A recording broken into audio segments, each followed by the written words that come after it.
Hello दोस्तों, नमस्कार। आप सभी लोगों का एक बार फिर से स्वागत है आपके अपने YouTube channel pH tech digital पर।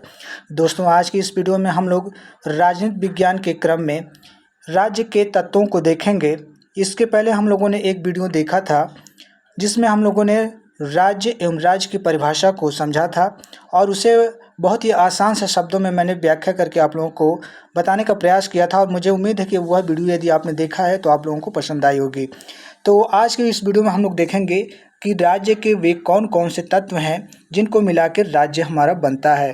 तो दोस्तों, जैसा कि मैं आप लोगों को बता दूं फिर से कि इसमें जो भी मटेरियल है वह आप लोगों को डॉक्टर पुखराज जैन की पुस्तक से मैंने उसको समाहित किया है और उसी पुस्तक को मैं प्रेफर भी करता हूं। तो दोस्तों, आइए इस वीडियो को स्टार्ट करते हैं। देखते हैं कि राज्य के वे कौन कौन से तत्व हैं जिनको मिला के हमारे राज्य की उत्पत्ति होती है। तो चलिए फ्रेंड्स, स्टार्ट करते हैं और देखते हैं कि जो राज्य के तत्व हैं वे कौन कौन से हैं और जो राजनीति विज्ञान के विचारक हैं वे कौन कौन से तत्वों को बताते हैं। तो दोस्तों, आप लोगों को मैं बता दूं कि राज्य के तत्वों को यदि देखा जाए तो मनुष्य का ऐसा कोई भी समुदाय राज्य तब कहलाता है जब उसमें उसके जो आवश्यक तत्व हैं जैसे कि जनसंख्या, निश्चित भूभाग, प्रभुसत्ता और सरकार, ये जो उसके चार आवश्यक तत्व हैं वे जब तक नहीं होते हैं तब तक ऐसे किसी भी समुदाय को हम राज्य नहीं कह सकते। तो आइए देखते हैं कि इन्हीं जो तत्वों को अलग अलग विचारकों ने किस तरह से व्याख्या किया है। दोस्तों, राज्य के तत्वों के संबंध में विचारकों ने अलग अलग विचार दिए हैं। सबसे पहले हम लोग देखेंगे सिजविक के अनुसार। तो दोस्तों, इन्होंने राज्य के 3 आवश्यक तत्व बताए। कितने? 3 आवश्यक तत्व बताए थे। कौन? सिजविक देखते हैं कि कौन कौन से तत्वों की बात करते हैं। तो सबसे पहले उन्होंने कहा था कि जनता, भूभाग और सरकार। तो सिजविक के अनुसार जो राज्य के 3 आवश्यक तत्व हैं तो उसमें पहला आपका जनता उन्होंने बताया, दूसरा उन्होंने कहा कि भूभाग होना चाहिए और सरकार होने चाहिए। इन्होंने 3 तत्वों की बात की थी।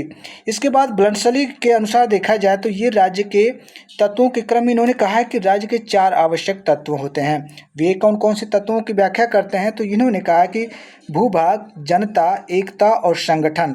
तो ब्लंडसली ने 4 तत्वों की बात की है राज्य के आवश्यक तत्वों में, जिसमें पहला भूभाग है, दूसरा जनता, तीसरा एकता और चौथा संगठन की बात की है। इसी क्रम में यदि हम आगे देखते हैं तो डॉक्टर गार्नर के अनुसार, तो डॉक्टर गार्नर ने राज्य के 4 आवश्यक तत्व बताए। तो गार्नर महोदय भी आज जो राज्य है इसके 4 आवश्यक तत्व बताते हैं। वे कौन कौन से तत्व बताते हैं? तो सबसे पहले ये बताते हैं कि मनुष्य का समुदाय होना चाहिए। दूसरा ये कहते हैं कि एक प्रदेश जिसमें अस्थायी रूप से निवास करते हों, लोग निवास करते हों। इसके बाद तीसरा इन्होंने बताया कि आंतरिक समता तथा बाहरी नियंत्रण से स्वतंत्रता होनी चाहिए। इसके बाद उन्होंने कहा कि जनता की इच्छा का कार्य रूप में परिणत करने हेतु राजनीतिक संगठन यानी कि एक प्रकार से कह सकते हैं कि सरकार होनी चाहिए। तो डॉक्टर गार्नर जो है ये राज्य के जो 4 आवश्यक तत्व है इन्होंने बताया और डॉक्टर गार्नर को वर्तमान में ही ये जो इन्होंने बताया कि राज्य के ये तत्व हैं तो इनके ही तत्व विचारों को मान्यता दी गई है। किसे? डॉक्टर गार्नर के। तो याद रखिएगा, वर्तमान में जो डॉक्टर गार्नर के जो बताए गए तत्व हैं उन्हीं को मान्यता दी जाती है।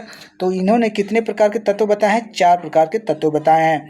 तो आगे बढ़ते हुए देखते हैं कि गार्नर के अनुसार जो तत्व बताए गए हैं उन तत्वों की हम व्याख्या करते हैं राज्य के। तो सबसे पहले हम लोग देखते हैं, जैसे कि आप लोग देख रहे होंगे कि राज्य के आवश्यक तत्व। तो राज्य के जो आवश्यक तत्व हैं, जैसा कि मैंने पहले ही बता दिया कि जो राज्य के आवश्यक तत्व हैं तो उसमें जनसंख्या, निश्चित भूभाग, प्रभुसत्ता और सरकार।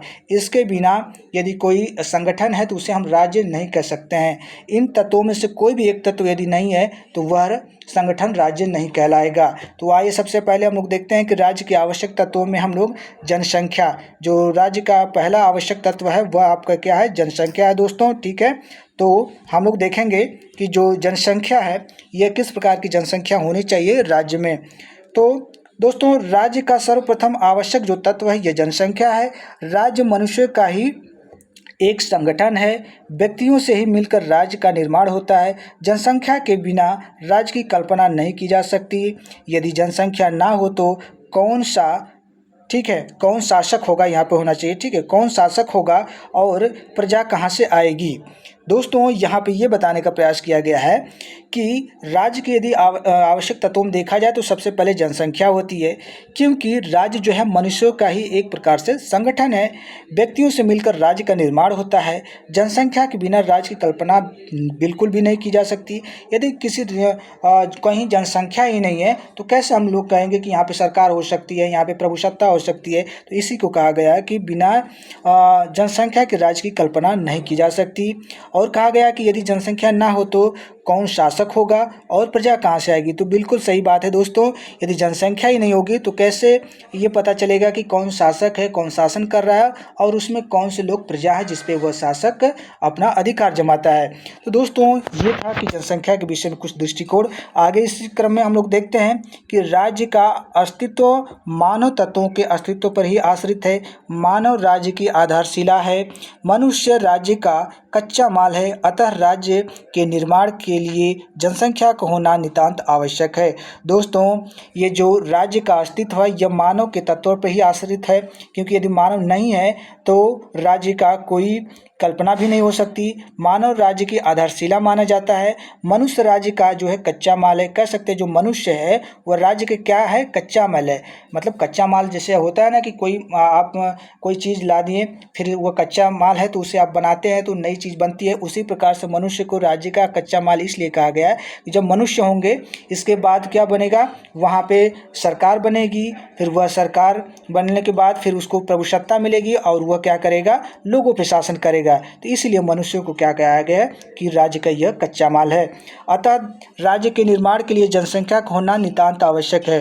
तो फ्रेंड्स जब राज्य में कोई जनसंख्या ही नहीं होगी तो उसे राज्य ही नहीं कहा जा सकता, मतलब राज्य की कल्पना ही नहीं की जा सकती। यानी कि राज्य के निर्माण के लिए जनसंख्या का होना नितांत आवश्यक है, बहुत ही ज़रूरी है। यदि जनसंख्या नहीं है तो कह सकते हैं कि राज्य का निर्माण हो ही नहीं सकता। इसी क्रम में हम लोग आगे देखते हैं। प्लेटो ने अपनी पुस्तक में, जो प्लेटो की पुस्तक है दोस्तों, जैसा कि लोग जानते हैं प्लेटो की फेमस पुस्तक कौन सी है, रिपब्लिक है। प्लेटो ने अपनी पुस्तक रिपब्लिक में एक आदर्श राज्य में 5040 नागरिकों को बताता है। दोस्तों प्लेटो जो है वह कहता है कि एक आदर्श राज्य में कम से कम 5040 नागरिक होने चाहिए, जिसकी व्याख्या वह अपने रिपब्लिक नामक पुस्तक में करता है। इसी प्रकार से अरस्तु ने जो अरस्तु के अनुसार जो जनसंख्या उन्होंने राज्य के विषय में बताया कि कम से कम 10,000 जनसंख्या होनी चाहिए एक आदर्श राज्य में। तो अरस्तु के अनुसार जो राज्य की जनसंख्या होनी चाहिए कितना, 10,000, और प्लेटो के अनुसार कितनी होनी चाहिए तो 5040 होनी चाहिए। ये आप लोग याद रखिएगा, ये फैक्ट है। यहाँ से प्रश्न उठते हैं कि प्लेटो के अनुसार एक आदर्श राज्य में कितनी जनसंख्या होनी चाहिए, तो आप लोग बताएंगे कि 5040। अरस्तु के अनुसार पूछे तो 10,000 आप लोग बताएंगे। ठीक है, चलिए आगे हम लोग देखते हैं हिटलर और मुसोलिनी क्या अपना मत देते हैं इस विषय में, जनसंख्या के विषय में। दोस्तों हिटलर और मुसोलिनी के अनुसार राज्य एक शक्ति है और यह शक्ति भली प्रकार से कार्य कर सके इसके लिए अधिकतम जनसंख्या का होना आवश्यक है। हिटलर और मुसोलिनी कहते हैं कि राज्य क्या है, एक प्रकार से एक शक्ति है और इस शक्ति को भली प्रकार से कार्य करने के लिए क्या होना चाहिए, वहाँ पे अधिक से अधिक जनसंख्या होना चाहिए। ठीक है, क्या होना चाहिए, जनसंख्या होना चाहिए। इस तरह से हिटलर और मुसोलिनी ये भी स्टेटमेंट आ सकता है कि किसके अनुसार राज्य में अधिकतम जनसंख्या होना आवश्यक है, तो हिटलर और मुसोलिनी। ठीक है, चलिए आगे देखते हैं। इसी क्रम में गार्नर महोदय क्या कहते हैं, तो गार्नर ने अपना विचार दिया और कहते हैं कि जनता राज्य के संगठन के निर्वाह के लिए संख्या में पर्याप्त होनी चाहिए तथा उससे अधिक नहीं होनी चाहिए जितनी के लिए भूखंड तथा राज्य के साधन पर्याप्त हो। तो गार्नर यहाँ पे ये बताना चाहते हैं कि जनता राज्य के संगठन के निर्वाह के लिए संख्या में पर्याप्त होनी चाहिए, यानी कि किसी भी राज्य में जो जनता होगी वह उस संगठन के लिए पर्याप्त होनी चाहिए। और वह कहते हैं कि ना ही कम होनी चाहिए और ना ही ज़्यादा होनी चाहिए, मतलब कि आप इतना भी कम नहीं कर दीजिए कि कोई शासक बन जाए इसके बाद उससे शासन करने के लिए वहाँ पे जनता ही न रह जाए, और इतना ज़्यादा भी नहीं होना चाहिए कि जितनी आपके भूखंड है उससे ज़्यादा जनसंख्या हो जाए तो वहाँ पे जो साधन है वह पर्याप्त मात्रा में लोगों को नहीं मिल सकता। इस तरह से गार्नर कहते हैं, अपना विचार देते हैं। इसी क्रम में आगे हम लोग देखते हैं दोस्तों, तो राज्य के नागरिक, ठीक है, राज्य के नागरिक शारीरिक, मानसिक, नैतिक और आध्यात्मिक दृष्टि से क्या होने चाहिए, स्वस्थ होने चाहिए। तो यहाँ पे ये बताने का प्रयास किया गया है कि जो राज्य के नागरिक होंगे वह शारीरिक, मानसिक, नैतिक और आध्यात्मिक रूप से स्वस्थ होना चाहिए। यदि इस तरह के व्यक्ति नहीं होंगे राज्य में तो एक आदर्श राज्य का निर्माण हो ही नहीं सकता। जब राज्य में केवल लोग बीमार होंगे, अनैतिकता से अनैतिकता लोगों के अंदर होगी, लोग अध्यात्म को नहीं मानेंगे, तो कह सकते हैं कि राज्य में केवल अराजकता रहेगी। उस राज्य की हम एक आदर्श राज्य के रूप में कल्पना नहीं कर सकते। ठीक है दोस्तों, चलिए आगे देखते हैं दोस्तों। अरस्तू के अनुसार, तो अरस्तू ने क्या बताया है कि जनसंख्या के विषय में, देखिए दोस्तों, अरस्तू कहता है कि श्रेष्ठ नागरिक ही श्रेष्ठ राज्य का निर्माण कर सकते हैं, अतः यह आवश्यक है कि नागरिक चरित्रवान होना चाहिए। अरस्तू ने कहा है कि श्रेष्ठ नागरिक ही श्रेष्ठ राज्य का निर्माण कर सकते हैं। ये प्रश्न बन सकता है दोस्तों कि किसके अनुसार जो है श्रेष्ठ नागरिक ही श्रेष्ठ राज्य का निर्माण कर सकते हैं, तो ये अरस्तू के अनुसार। उन्होंने इसीलिए कहा है कि जो यह आवश्यक हो जाता है कि जो नागरिक होंगे वह किस प्रकार के होने चाहिए, चरित्रवान होने चाहिए, उनका जो चरित्र है वह क्या हो, गुणवान होना चाहिए। इस तरह से अरस्तू महोदय कहते हैं।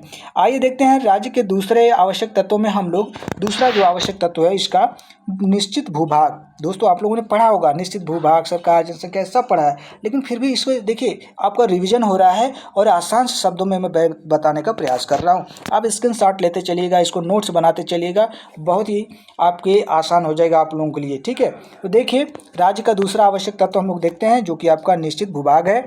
देखिए निश्चित भूभाग राज्य का दूसरा आवश्यक तत्व है। निश्चित भूभाग के अभाव में मनुष्य द्वारा व्यवस्थित जीवन व्यतीत नहीं किया जा सकता है। ब्लंटसली अपने शब्दों में कहते हैं कि जैसे राज्य का वैयक्तिक आधार जनता है, उसी प्रकार से उसका भौतिक आधार प्रदेश है। जनता उस समय तक राज्य का रूप धारण नहीं कर सकती जब तक उसका कोई निश्चित प्रदेश न हो। दोस्तों याद रखें, यदि भूभाग नहीं है तो मनुष्यों द्वारा जो व्यवस्थित जीवन है वह व्यतीत नहीं किया जा सकता। यदि हमने कह दिया कि यहाँ पे जनसंख्या है लेकिन भूभाग बहुत कम है, तो वहाँ पे जो है एक कह सकते हैं कि राज्य का निर्माण नहीं किया जा सकता, क्योंकि वहाँ पे भूभाग ही नहीं है। वहाँ पे कोई खनिज संपदा नहीं हो सकती, वहाँ पे कृषि नहीं हो सकती, तो इसे हम नहीं कह सकते कि किसी राज्य का निर्माण हो सकता है। इसी के लिए इसी चीज़ को देखते हुए जो ब्लंटसली हैं वह कहते हैं कि जैसे राज्य का व्यक्तिगत आधार जनता होता है, मतलब यहाँ पे जैसे कोई राज्य है उसका जो व्यक्तिगत आधार होता है वह क्या होती है, जनता होती है, उसी प्रकार से जो भौतिक आधार होता है वह क्या होता है, प्रदेश होता है, यानी कि भूखंड होना चाहिए। जनता उस समय तक राज्य का स्वरूप नहीं धारण कर सकती है, ये ब्लंटसली कहते हैं, जब तक वहाँ कोई निश्चित प्रदेश ना हो। यानी निश्चित का मतलब एक अस्थायी कोई प्रदेश वहाँ पे नहीं हो, कोई अस्थायी भूखंड ना हो, तब तक कोई भी राज्य का रूप धारण नहीं कर सकता। इस तरह से ब्लंटसली महोदय कहते हैं। ये स्टेटमेंट है, याद रखिएगा, स्टेटमेंट जो भी है उसे आप लोग रट डालिएगा। ठीक है, आगे इसी क्रम में हम लोग देखते हैं दोस्तों। तो निश्चित भूभाग से अभिप्राय केवल क्षेत्र से नहीं है, अपितु इसके अंतर्गत उस प्रदेश में विद्यमान नदियाँ, सरोवर, झीलें, खनिज पदार्थ, समुद्र तटों से 12 मील तक का समुद्र तथा राज्य सीमा के अंतर्गत आने वाला वायुमंडल भी सम्मिलित है। दोस्तों यहाँ पे ये बताया गया है कि निश्चित भूभाग का मतलब यह है कि केवल क्षेत्र नहीं होना चाहिए। ठीक है, निश्चित भूभाग का मतलब केवल कोई क्षेत्र ही नहीं होना चाहिए। उसके अनुसार निश्चित भूभाग के अंतर्गत क्या आना चाहिए, तो वहाँ पे नदियाँ भी होना चाहिए, वहाँ पे क्या होनी चाहिए, नदियाँ भी होनी चाहिए, सरोवर भी होने चाहिए, झीलें भी होनी चाहिए, खनिज पदार्थ भी होना चाहिए, और समुद्र तटों से कम 12 मील तक समुद्र का जो है वहाँ पे उनका अधिकार होना चाहिए। ठीक है, कितना, 12 मील तक समुद्र तक उनका अधिकार होना चाहिए। ठीक है, और राज्य की जितनी भी सीमा है उसके अंतर्गत जो वायुमंडल है, वायुमंडल ऊपर का, वह भी उसके नियंत्रण में हो, तब कह सकते हैं कि यह राज्य पूर्ण रूप से राज्य कहलाएगा। ठीक है दोस्तों, राज्य का क्षेत्र कितना होना चाहिए, इस संबंध में विद्वानों में मतभेद है। तो राज्य का क्षेत्र कितना लंबा होना चाहिए, कितना छोटा होना चाहिए, इसमें जो विद्वान हैं वह अलग अलग से अपना मत देते हैं, इसलिए उसमें मतभेद देखने को मिलता है। ठीक है, लेकिन यहाँ पे कुछ हमारे विचारक हैं जिन्होंने जैसे कि प्लेटो हो गए, अरस्तू हो गए, रूसो और डी टाकविल है, ये कहते हैं कि जो छोटे राज्य होते हैं वह एक आदर्श राज्य के रूप में होते हैं। तो इन्होंने एक छोटे राज्यों के पक्ष के रूप में अपना विचार दिया है। कौन, रूसो ठीक है, प्लेटो, अरस्तु, रूसो और डी टाकविले। ठीक है, तो याद रखिएगा इन लोगों का नाम आपको याद होना चाहिए कि छोटे राज्यों के पक्षधर कौन कौन से हैं, इनमें से कौन सा नहीं है या कौन कौन है। तो प्लेटो, अरस्तु, रूसो, डी टाकविले आदि जो है विचारक ये हैं। कम से कम 4 नाम आपको याद होने चाहिए। इसी क्रम में हम लोग देखते हैं आगे कि जो राज्य का आवश्यक तीसरा तत्व है वह कौन सा है, तो सरकार। ठीक है, क्या है, सरकार। तीसरा आवश्यक तत्व जो है आपका राज्य का सरकार है। आइए सरकार के विषय में देखते हैं कि सरकार किस तरह की होनी चाहिए राज्य में। दोस्तों, सरकार राज्य का संगठनात्मक तत्व है। किसी निश्चित प्रदेश के निवासी तब तक राज्य का स्वरूप धारण नहीं कर सकते जब तक कि उनका एक राजनीतिक संगठन ना हो। यह राजनीतिक संगठन सरकार है जो राज्य के लक्ष्य तथा नीतियों को क्रियान्वित करता है। वस्तुतः सरकार राज्य का वह अभिन्न अंग है। तो दोस्तों यहाँ पे बहुत ही आसान से शब्दों में बताया गया और आप लोग समझ भी सकते हैं कि जो सरकार है वह राज्य के क्या है, संगठनात्मक तत्व। मतलब इसका ये हो गया, जो सरकार है वह राज्य में क्या है, जब लोगों का संगठन बनेगा तभी तो सरकार होगी। लोग संगठन बनाएंगे और उसमें से किसी को अपने को नेता रूप में चुनेंगे, तो उसी को कहा गया है कि जब लोग मिलकर किसी को अपना नेता चुन देते हैं और वह क्या होती है, सरकार के रूप में हो जाती है और उसको प्रभुसत्ता मिल जाती है, शक्ति मिल जाती है, जिससे वह लोगों पे क्या करता है, शासन करता है। इसी को कहा गया है कि राज्य का जो सरकार है राज्य का संगठनात्मक तत्व है। ठीक है, किसी निश्चित, ये आगे बताया कि किसी निश्चित प्रदेश के निवासी तब तक राज्य का स्वरूप नहीं धारण कर सकते जब तक उनका कोई राजनीतिक संगठन ना हो। मैंने पहले बता दिया कि कोई राजनीतिक संगठन नहीं होगा तो वह कभी भी राज्य का रूप धारण कर ही नहीं सकता। क्यों? क्योंकि वहाँ पे लोग जैसे हब्स ने बताया है ना कि लोग क्या थे, प्राकृतिक अवस्था में एक दूसरे से लड़ते थे, झगड़ते थे, इसलिए वहाँ पे राज्य का निर्माण ही नहीं हो पाया था। जब राज्य का निर्माण होता है, जब आपस में लोग क्या करते हैं, समझौता करते हैं, एक संगठन बनाते हैं, तो क्या करते हैं और एक शासक का निर्माण करते हैं, जैसे कि लेवियाथन का किया था। उसी प्रकार से यहाँ पे क्या है, एक संगठन बनता है जो कि एक सरकार के रूप में आती है, जो लोगों पे अपना क्या करते हैं, शासन चलाती है। इस प्रकार से हमारे राज्य का जो आवश्यक तत्व सरकार भी हो जाता है तीसरा मुख्य तत्व। ठीक है, इसलिए कह सकते हैं सर जो सरकार है यह राज्य का एक अभिन्न अंग है। इसी क्रम में हम लोग आगे बढ़ते हैं, देखते हैं कि गैटिल के अनुसार जो सरकार है वह किस प्रकार की होनी चाहिए राज्य में। दोस्तों, सरकार के अभाव में, गैटिल कहते हैं कि सरकार के अभाव में जनसंख्या असंयमित, अराजक, विप्लवी समूह हो जाएगा और किसी भी सामूहिक कार्य का होना असंभव हो जाएगा। जैसे मैंने पहले ही बता दिया है कि गैटिल ने कहा इसमें कि सरकार के अभाव में जनसंख्या जो क्या हो जाएगी, असंयमित हो जाएगी, अनियंत्रित हो जाएगी, अराजकता फैल जाएगी राज्य में। लोग एक दूसरे से लड़ेंगे, झगड़ेंगे, जो हमेशा एक दूसरे पर वर्चस्व जमाने का प्रयास करेंगे। ठीक है, तो जो बलशाली लोग होंगे वह निर्बल लोगों को क्या करेंगे, सताएंगे। तो इसी को कहा गया है कि जब तक सरकार नहीं होगी, सरकार होगी तभी कोई नियम कानून बनाएगी कि यदि कोई गलत कदम उठाता है या कोई कानूनी गैर कानूनी से यदि कोई कार्य करता है तो उसको दंड दिया जाएगा। इसलिए उन्होंने कहा है कि गैटिल ने कि सरकार के अभाव में जनसंख्या जो है वह क्या हो जाएगी, असंयमित हो जाएगी। ठीक है, और इसीलिए उन्होंने कहा कि किसी भी सामूहिक कार्य का होना उस समय क्या हो जाएगा, असंभव हो जाएगा। जब कोई सामूहिक कार्य करना होगा, लोगों के जो विचार होंगे अलग अलग होंगे, वहाँ पे कोई सरकार ही नहीं होगी, तो कोई भी कार्य ऐसा जो कि सामूहिक रूप से करना हो वह संभव नहीं हो सकता है, ऐसा गैटिल ने कहा है। आगे इसी क्रम में गार्नर महोदय कहते हैं कि सरकार राज्य का वह साधन या यंत्र है जिसके द्वारा राज्य के उद्देश्य अर्थात सामान्य नीतियों, सामान्य हितों की पूर्ति होती है। सरकार के बिना जनता असंगठित या अराजक समूह के रूप में होगी जो सामूहिक रूप से कोई भी कार्य करने में अक्षम होगा। दोस्तों, गार्नर कहते हैं कि सरकार राज्य का वह साधन या यंत्र है जिसके द्वारा राज्य क्या करता है, उद्देश्य अर्थात सामान्य नीतियों और सामान्य हितों की पूर्ति होती है। ठीक है, इसका मतलब यह हो गया कि जो सरकार होगी राज्य का एक साधन होता है, एक यंत्र होता है जिसके द्वारा जो राज्य है और जिसके जो भी उद्देश्य होते हैं कि हमारे राज्य में इस तरह से व्यवस्था होनी चाहिए, इस तरह से कानून होने चाहिए, क्या करते हैं उसके माध्यम से ये अपना उद्देश्य निर्धारित करते हैं और जो सामान्य नीतियाँ होती हैं और जो सामान्य हित होते हैं उससे ये लोग उनकी पूर्ति करवाते हैं, लोगों में उसे स्थापित करते हैं। दोस्तों, आगे इसी के क्रम में उन्होंने गार्नर कहा कि सरकार के बिना जनता असंगठित हो जाती है।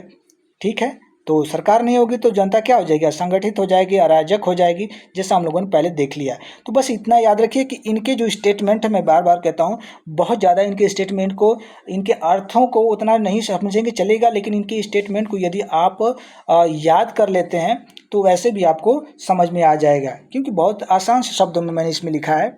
ठीक है, क्योंकि जो बुक है ये बहुत ही अच्छी बुक है। ठीक है, तो आगे इसी क्रम में हम लोग देखते हैं कि सरकार का कोई निश्चित स्वरूप नहीं है। सरकार राजतंत्र आत्मक, कुलीन तंत्र आत्मा या प्रजातंत्र आत्मक किसी भी प्रकार की हो सकती है, जैसे पोलैंड चीन में साम्यवाद, सऊदी अरब और जॉर्डन आदि में राजतंत्र, इराक, टर्की, लीबिया में सैनिक शासन तथा भारत, ब्रिटेन व जापान में संसदीय लोकतंत्र तथा संयुक्त राज्य अमेरिका में आध्यात्मिक लोकतंत्र है। तो यहाँ पे ये बताया गया है कि सरकार किसी भी रूप में हो सकती है, कोई उसका कोई निश्चित रूप नहीं है। वह हो सकती है कि कुलीन तंत्र भी हो सकता है, प्रजातंत्र भी हो सकती है, संसदीय लोकतंत्रात्मक हो सकती है, या सैनिक शासन भी हो सकता है। ठीक है, तो सरकार जो होती है किसी रूप में हो सकती है।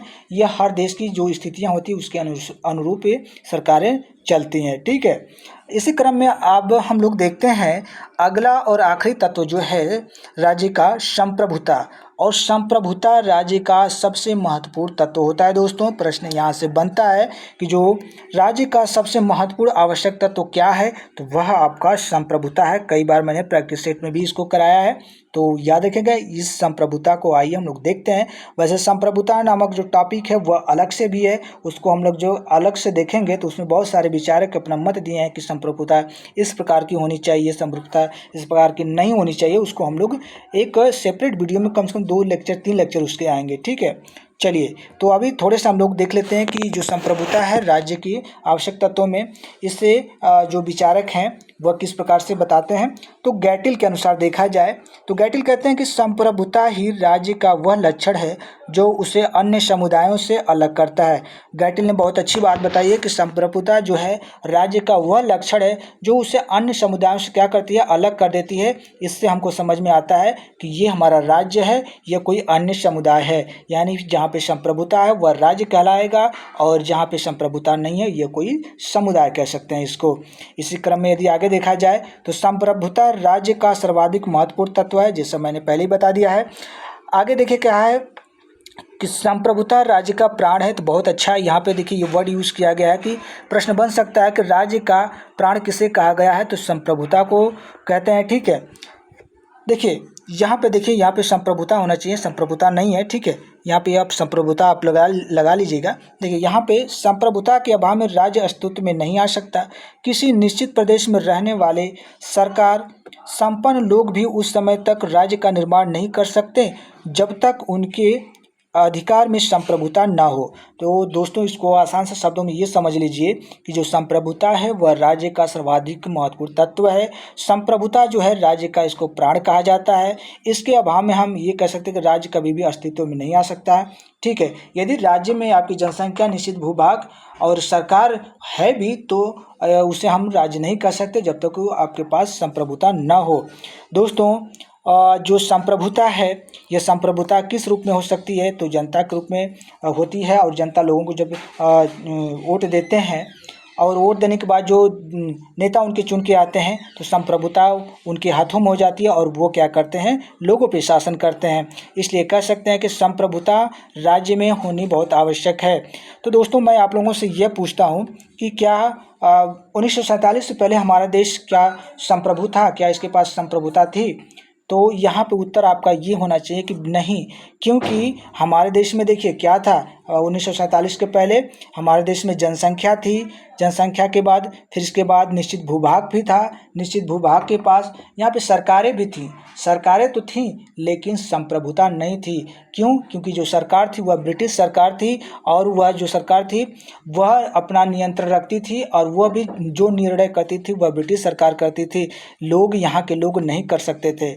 इसलिए कह सकते हैं कि हमारा जो देश है 1947 पहले संप्रभु नहीं था। उसके उसके बाद जब हमारा देश आज़ाद होता है तब यहाँ के लोग स्वतंत्र हो जाते हैं और क्या होता है कि अपनी सरकार बनती है अपने देश में, और यहाँ के जो लोग होते हैं, जो नेता होते हैं, जो प्रधानमंत्री राष्ट्रपति बनते हैं, वह यहाँ की नीतियों का निर्धारण करते हैं, आंतरिक और बाह्य नीतियों का वह फैसला खुद करते हैं। तब कहेंगे कि हम लोग 1947 के बाद हमारा देश यानी भारत क्या हुआ, संप्रभु बना। तो याद रखें दोस्तों, संप्रभुता राज्य का महत्वपूर्ण तत्व माना जाता है। ठीक है दोस्तों, राज्य की संप्रभुता से अभिप्राय है कि राज्य अपने क्षेत्र में स्थित सभी व्यक्तियों तथा समुदायों को आज्ञा प्रदान कर सके, इन आज्ञा का पालन करा सके तथा बाहरी नियंत्रण से पूरी तरह मुक्त हो, अर्थात दूसरे राज्यों के साथ अपनी इच्छा अनुसार संबंध स्थापित कर सके। मैंने अभी अभी बताया कि जो राज्य है, राज्य की संप्रभुता से इसका मतलब ये होता है कि राज्य अपने क्षेत्र में स्थित सभी व्यक्तियों को और जो समुदाय होंगे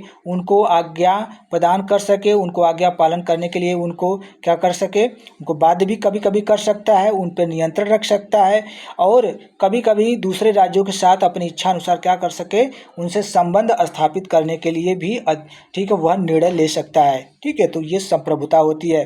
यदि इन सब चीज़ों को निष्कर्ष के रूप में देखा जाए तो दोस्तों, निष्कर्ष के रूप में कहा जा सकता है कि राज्य के लिए जनसंख्या, ठीक है, जनसंख्या, निश्चित भूभाग, संगठित सरकार तथा संप्रभुता का होना आवश्यक है। इनमें से किसी भी एक तत्व के अभाव में राज्य की कल्पना नहीं की जा सकती। दोस्तों, जो राज्य के 4 आवश्यक तत्व हैं, कौन कौन से? जनसंख्या, निश्चित भूभाग, प्रभुसत्ता, सरकार। इसके किसी एक भी तत्व का यदि अभाव हो जाए राज्य में तो हम कहेंगे कि ये राज्य नहीं है, उसकी हम लोग राज्य के रूप में कल्पना नहीं कर सकते।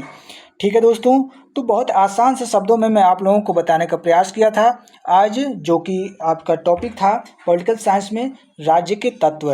तो राज्य के तत्वों के विषय में मैंने आप लोगों को बताया, उसमें महत्वपूर्ण जो विचारक थे उनके जो विचार थे मैंने उसको भी आप लोगों को बताकर मैंने आप लोगों को नोट्स के माध्यम से तैयार करने के लिए बोला है। तो आप लोग तैयार भी कर लीजिएगा, क्योंकि ऐसे देखिए भूल जाते हैं कई 2-1 दिन के बाद, जब 2-4 बार रट लेंगे तो याद हो जाएगा। देखिए जो ये तत्व हैं इसको याद करना आसान है, लेकिन जो स्टेटमेंट होता है उसे याद करना थोड़ा कठिन होता है, इसलिए उसे आपको रटना होगा, अपने नोटबुक में लिखना होगा और कहीं चिपका भी दे सकते हैं उसको। ठीक है, तो दोस्तों वीडियो कैसी लगी आप लोग ज़रूर से कमेंट करके बताइएगा। तो आज की इस वीडियो में बस इतना ही, नेक्स्ट वीडियो में हम मिलते हैं, तब तक के लिए थैंक यू, धन्यवाद।